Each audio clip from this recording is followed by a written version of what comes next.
12월 4일 오늘 만나 성경 말씀은 아모스 1장 2절에서 5절까지의 말씀입니다.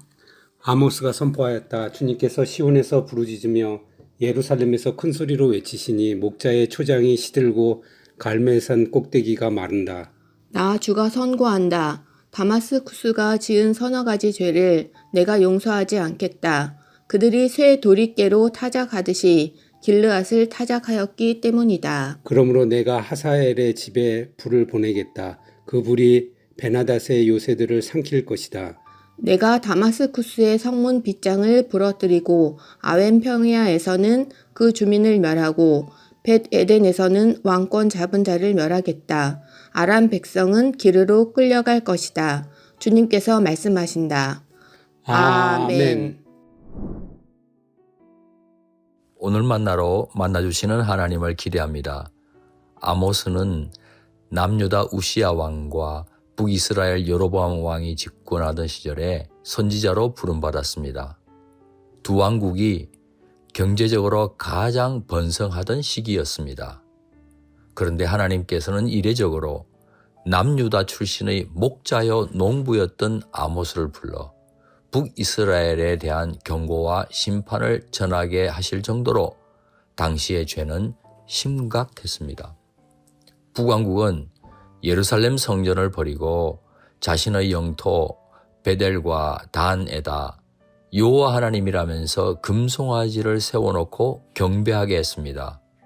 북왕국 백성들이 예루살렘 성전을 순례하다가 그만 남왕국으로 마음이 기울어 버리는 것을 우려한 나머지 정치적인 예방 조치를 단행한 것입니다. 그러나 하나님께서는 이것을 남왕국을 향한 정치적인 적대 행위로만 보지 않으셨습니다. 영적 반역으로 보셨습니다. 저 옛날 모세가 시내산에서 십계명을 두 돌판에 받아 하산했을 때 산 아래서 아론을 중심으로 금송아지를 만들어 놓고 출애굽을 이끌어 주신 여호와 하나님이라며 경배했던 것과 뭐가 다릅니까? 북이스라엘의 죄악은 거기서 출발했던 겁니다. 하나님께서는 아모스로 하여금 심판을 전하게 하십니다. 초장이나 갈멜산의 꼭대기가 말라버릴 것이라는 말씀은 심판으로 말미암은 황폐한 미래를 예고하고 있습니다. 아모스는 지진 발생 2년 전에 선지자로 소명받았습니다. 지진도 하나님의 심판이 임했다는 표징 아닙니까? 지진을 경험한 이스라엘은 더 큰 재앙이 덮치기 전에 돌이켜야 했습니다. 하지만 그들의 무사안일함은 아모스를 통한 무서운 경고마저 무색하게 만들어 버렸습니다.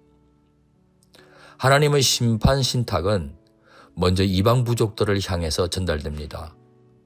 하나님을 모르고 하나님의 법도 없었던 그들에게 심판을 전하는 이유는 그들이 최소한의 국제법도 지키지 않았기 때문이었습니다.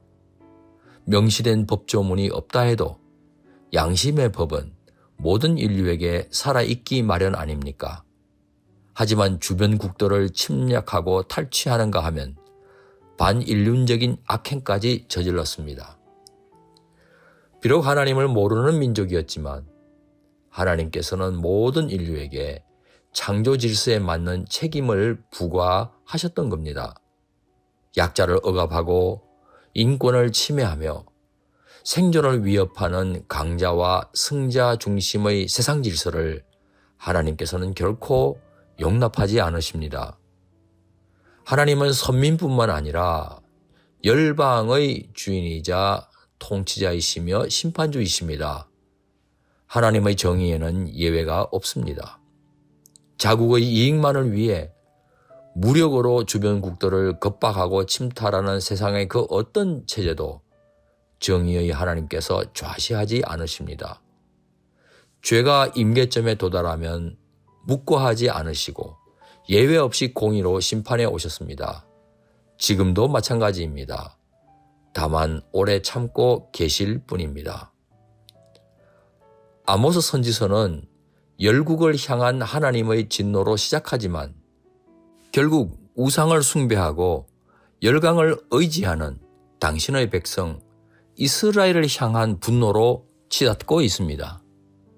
풍요의 시대에 감추어진 어두운 이면을 드러내시고 불의와 탐욕에 물들어 영적으로는 잠들어버린 선민들을 깨우십니다. 과거에 비해 비교할 수도 없이 풍요하고 편리해진 지금의 우리들을 향한 엄중한 경고이기도 합니다. 추운 계절로 접어들고 있습니다. 오늘 우리나라에는 빈곤을 탈출하기 위해 이주해온 외국인 노동자들이 적지 않습니다. 한국 남편과 가정을 이룬 이주 여성들도 있습니다. 쪽방촌 입주자나 노숙자, 위기 가정이나 독거노인과 같은 사회적 약자들이 유난히 눈에 밟히는 쓸쓸한 계절입니다. 사회적인 약자들을 향해 작은 정성이라도 따뜻하게 손 내미는 높은 뜻 성도님 되시길 축원합니다. 기도하시겠습니다. 공의와 사랑의 하나님, 오직 하나님을 주인으로 모시는 높은 뜻 사람이 되길 원합니다.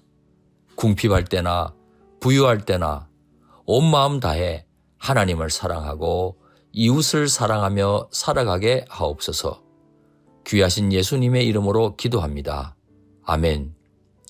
이제 두 가지 제목으로 함께 기도하겠습니다. 첫째, 오늘의 말씀을 따라 기도하겠습니다. 말씀과 사건으로 하나님의 경고를 받을 때 속히 회개하되 하나님만 경외하며 연약한 사람들을 함부로 대하지 않게 하옵소서. 둘째, 다음 세대를 위해 기도하겠습니다. 우리의 다음 세대가 어려서부터 하나님을 전심으로 사랑하며 어려운 이웃을 따뜻하게 대할 줄 아는 성품을 함양해 가게 도와주옵소서. 이 제목으로 기도하신 후에 개인 기도를 계속하시겠습니다.